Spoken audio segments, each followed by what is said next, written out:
পাড়া প্রতিবেশী বলেন আর গ্রামবাসী বলেন, কেউ কারো ভালো চায় না। যাই হোক, আমি গেছিলাম ভিডিও বানানোর জন্য। আমাদের রাস্তা থেকে আমার এক কাকা আমাকে ধরে নিয়ে গেছে, তুমি আমার নাতির সাথে ছবি উঠাবো, তুমি চলে আসো। সো চলে গেলাম, কাকার সাথে অনেক মজা করলাম, দুষ্টামি করলাম, ফাজলামি করলাম। আর ভালোবাসার মানুষ তো অভাবই নেই। আসসালামু আলাইকুম এভরিওয়ান, আসেন বালা খাইছেন বাড়ি করে কি সংবাদ। আজকে চলে আসলাম আপনাদেরকে আমার কিছু পার্সোনাল লাইফের কথা বলার জন্য। ফার্স্ট আমি বলে দিচ্ছি, আমার ভিডিওগুলো যারা দেখেন অবশ্যই রিপোস্ট কপি লিঙ্ক করতে ভুলবেন না, বেশি বেশি করে শেয়ার করবেন। আমি তাদের কমেন্টে রিপ্লাই দেবো যাদের কমেন্ট আমার কাছে অত্যন্ত ভালো লাগে, ভালোবাসা মনে হয়।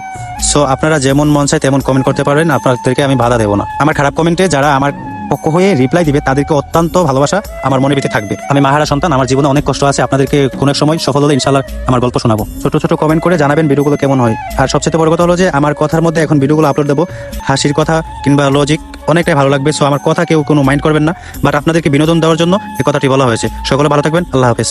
অনেক মানুষ ছাইড়া দেওয়ার জন্য অনেক অজুহাত দেখাইছে, এখন দইরা রাখার জন্য, কায়রা আনার জন্য অনেক মানুষ চেষ্টা করতেছে। সো এখন নটা লাগছে।